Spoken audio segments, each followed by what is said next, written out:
Hello, students. Good morning to all of you. Today, we are going to take a overview of a new sample paper that is for this year. इस साल के लिए जो sample paper बना है हम उसके ऊपर ओवरव्यू लेंगे। तो ये जो सैम्पल पेपर है ये मेरे ही किसी स्टूडेंट ने मुझे भेजा है। Vishu, thank you for this sample paper. Now see, ये जो सैम्पल पेपर है ये इस साल के जो कोट्स बने हैं ना, जो मैंने कल आपको बताया कि कौन कौन सा टॉपिक डिलीट हो चुका है, उस टॉपिक को डिलीट करने के बाद जो सैम्पल पेपर तैयार किया गया है ये उस साल का है। आप देख सकते हो यहाँ पे लिखा हुआ है अकाउंटेंसी 2020-21 का सैम्पल पेपर। नाउ सी, यहाँ पे कुछ जनरल इंस्ट्रक्शन दिए हुए हैं। जनरल इंस्ट्रक्शन जैसे सेम आपके पेपर का पैटर्न का है ये सैम्पल पेपर। तो देखिए जनरल इंस्ट्रक्शन में है कि ये टोटल दो पार्ट में होंगे, एक पार्ट ए एक पार्ट बी। पार्ट ए जो होगा वो पूरा कंपलसरी होगा। मैंने आपको बताया था पार्ट ए में क्या होगा, आपका एनपीओ, पार्टनरशिप और कंपनी, ये सब पार्ट ए का पार्ट है। तो ये सारे पार्ट ए में होंगे। पार्ट बी जो है वो आपका ऑप्शनल रहेगा। देखो कुछ स्कूल्स ऐसे होते हैं जो ना जो आप लोग कैश फ्लो वाली बुक पढ़ते हो ना उनकी जगह कंप्यूटर पढ़ाते हैं। तो जिस स्कूल में जो कंप्यूटर वाली कोर्स होगी तो वो कंप्यूटर वाले पेपर को अटैम्प्ट करते हैं, और जिस स्कूल में कैश फ्लो वाली बुक चलती है वो कैश फ्लो वाले पोर्शन को अटैम्प्ट करते हैं। तो पार्ट बी जो है वो ऑप्शनल होता है कि आप फाइनेंशियल स्टेटमेंट पढ़ना चाहते हो या फिर कंप्यूटराइज अकाउंटिंग का क्वेश्चन बनाना चाहते हो। जो आपके स्कूल में होगा आप वो वाला पार्ट चुन के क्वेश्चन पेपर सॉल्व करोगे। चलिए आगे देखते हैं। आगे लिखाता है 4 पॉइंट में कि आपके क्वेश्चन जो क्वेश्चन नंबर 1 to 13 है और क्वेश्चन नंबर 23 to 29 है, ये आपके ऑप्शनल एमसीक्यू या फिर आपके शॉर्ट आंसर टाइप क्वेश्चन होंगे 1 मार्क्स के। आप लोगों को शायद पता नहीं है, ये पिछले साल ही सीबीएसई ने कुछ नया रूल्स लाया जिसमें उसने बोला कि जो 20 मार्क्स होंगे वो 1 मार्क्स के होंगे, जिसमें वो एमसीक्यू, शॉर्ट आंसर, फिर इन द ब्लैंक्स कुछ भी दे सकता है बच्चों को। तो ये आपको ये बता रहा है कि 1 to 13 और 23 से 29 तक शॉर्ट आंसर यानी 1 मार्क्स के क्वेश्चंस होंगे। क्वेश्चन नंबर 14 से लेकर क्वेश्चन नंबर 30 तक के जो क्वेश्चंस होंगे वो 3 मार्क्स के क्वेश्चंस होंगे, और क्वेश्चंस नंबर 15 से लेकर 18 तक और 31 ये क्वेश्चन 4 मार्क्स के होंगे। क्वेश्चन नंबर 19, 20 और 32 6 मार्क्स के क्वेश्चन होंगे, और क्वेश्चन नंबर 21 और 22 लॉन्ग आंसर टाइप 8 मार्क्स के क्वेश्चन होंगे। अब आप देख सकते हो लास्ट वाला लाइन लिखा है कि कहीं भी कोई और चीज़ें नहीं होंगी, बस जब आप क्वेश्चन नंबर 3 मार्क्स के जो क्वेश्चंस बनाओगे ना तो आपको दो क्वेश्चंस में आपको चॉइस मिलेगा कि आप आइदर ए बनाओ या आइदर बी बनाओ। उसी प्रकार जब आप क्वेश्चन नंबर 4 बनाओगे तो आपको वहाँ भी दो क्वेश्चन के बीच में चॉइस मिलेगा, और क्वेश्चन नंबर 8 बनाओगे तो वहाँ भी आपको चॉइस मिलेगा। तो ये था आपको ओवरऑल पैटर्न के किस हिसाब से आपका पेपर डिज़ाइन हुआ है और कौन सा क्वेश्चन कौन कितने मार्क्स में रहेगा। तो देखिए अब हम चलते हैं आगे कि पेपर है कैसा। तो स्टूडेंट्स देखो, जो 1 मार्क्स क्वेश्चन है यू कैन नॉट प्रिडिक्ट, वो कुछ भी पैटर्न में आ सकता है, वो एमसीक्यू में आ सकता है, वो फिलअप्स में आ सकता है, वो फिल इन द ब्लैंक्स में आ सकता है। ठीक है, फिलअप्स मतलब देखो हाफ किया होगा, हाफ आपको करना है। जैसे यहाँ पे आप क्वेश्चन देख सकते हो, 5th वाला डिसोल्यूशन का जनरल एंट्री है, आपको सिर्फ बताना है कि कौन सी जनरल एंट्री सही होगी। उसी प्रकार आप यहाँ देख सकते हो क्वेश्चन नंबर 9 में ये सिंपल सा फिल इन द ब्लैंक्स है। तो ये वी कैन नॉट प्रिडिक्ट कि सीबीएसई कौन से पैटर्न से इसको देगा, वो कुछ भी बना सकता है। ठीक है, या तो वो फिलअप्स के फॉर्म में डाल देगा या तो वो आपको एमसीक्यू के फॉर्म में डाल देगा। तो आप लोग कर लोगे। देखो ये 1 से लेकर पूरा 13 तक 1 1 मार्क्स के क्वेश्चन है, आप लोग देख सकते हो। अब चलिए क्वेश्चन नंबर 14 जो कि 3 मार्क्स का क्वेश्चन है, यहाँ से हम एनालाइज करने का स्टार्ट करते हैं। तो देखिए क्वेश्चन नंबर 14 जो है वो इनकम एंड एक्सपेंडिचर के क्वेश्चंस होंगे। इसमें आपका सब्सक्रिप्शन अकाउंट एक ऑप्शन में दिया हुआ है और एक ऑप्शन में बनाने बोल रहा है आपको स्टॉक मटेरियल कंज्यूम्ड अकाउंट। तो एक चीज़ मैं आपको बता दूं, जो सब्सक्रिप्शन अकाउंट है वो बहुत इंपॉर्टेंट है, वो लगभग लगभग हर ईयर में आता ही आता है। शायद ही कोई ईयर होगा जिसमें ये स्किप हुआ, नहीं तो ये हमेशा आता ही आता है। तो आप बोल सकते हो कि ये बहुत इंपॉर्टेंट पॉइंट है। और मैंने आपको अभी थोड़ा देर पहले बताया था कि जो 3 मार्क्स के क्वेश्चन होंगे उसमें आपका कहीं ना कहीं 2 क्वेश्चंस या एक क्वेश्चन में आपको ऑप्शन आएगा। तो देखिए क्वेश्चन नंबर 14 में ही आपको या तो स्पोर्ट्स मटेरियल कंज्यूम बनाना होगा या तो सब्सक्रिप्शन अकाउंट बनाना होगा, दोनों ही आया है। तो एक चीज़ याद रखिएगा, सब्सक्रिप्शन अकाउंट बहुत इंपॉर्टेंट है, तो इसको स्किप मत कीजिएगा, ठीक है। नेक्स्ट क्वेश्चन आप देख सकते हो, क्वेश्चन नंबर 15। तो क्वेश्चन नंबर 15 में आपका देखो पास्ट एडजस्टमेंट का क्वेश्चन है, प्लस सेकंड क्वेश्चन जो है वो आपका ओपनिंग कैपिटल अकाउंट कैलकुलेट करने का क्वेश्चन है। तो स्टूडेंट्स मैं आपको बता दूं, ये और करके आया है, यानी आपको इसमें से कोई एक बनाना है।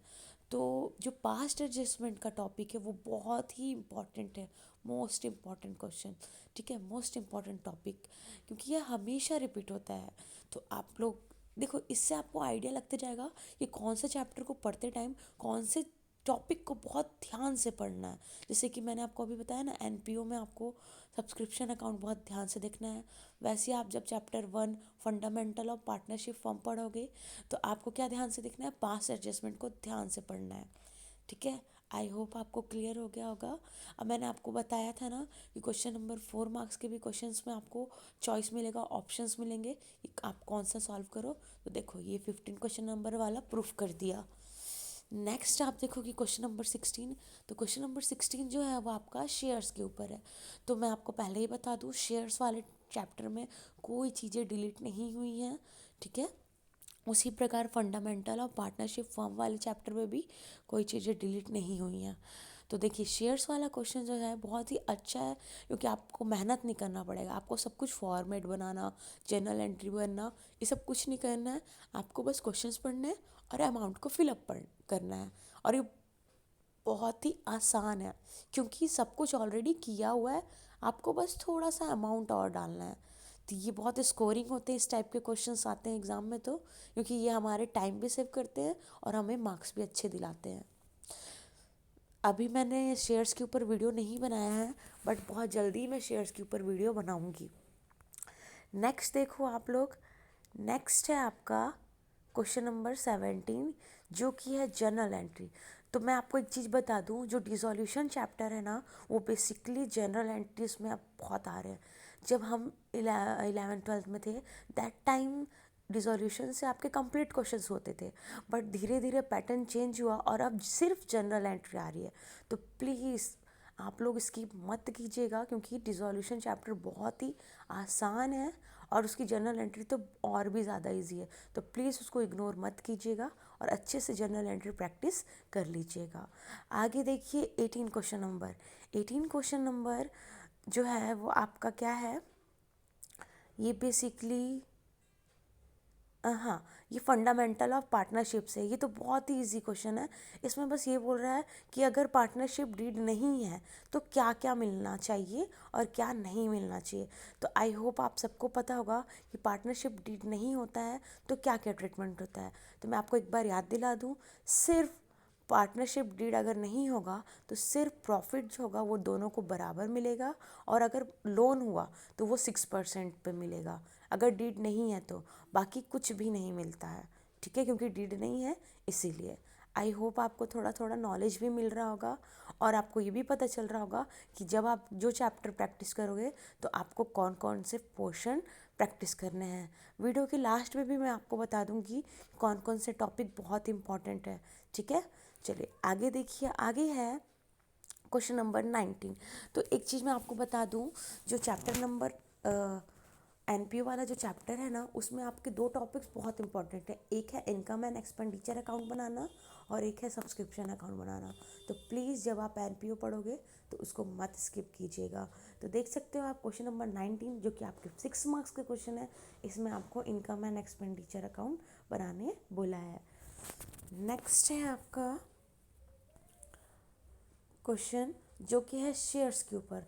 तो कहीं ना कहीं आप देख सकते हो, शेयर्स जितना इम्पोर्टेंट चैप्टर है, यहाँ 6 मार्क्स का है और ऊपर में भी आपके क्वेश्चन ये देखो, यहाँ पे आपके 4 मार्क्स के आए थे, यानी 10 मार्क्स के क्वेश्चन शेयर से आते हैं। एंड बिलीव मी, शेयर बहुत ही इजी चैप्टर है, टफ नहीं है, ठीक है। तो इसको ये सोच के कि ये बहुत टफ है, हमसे नहीं हो पाएगा, ऐसा करके आप छोड़ना मत प्लीज़, क्योंकि बहुत स्कोरिंग और बहुत ही इंपॉर्टेंट चैप्टर है और बहुत इजी भी है। तो नेक्स्ट देख सकते हो आप क्वेश्चन नंबर 21, जो कि है आपका पूरा पूरा कंप्लीट क्वेश्चन। तो मैं आपको बता दूं, जो क्वेश्चन नंबर 21 है वो आपके ऑप्शंस में होता है, या तो आपका एडमिशन आएगा या तो आपका रिटायरमेंट आएगा, ठीक है।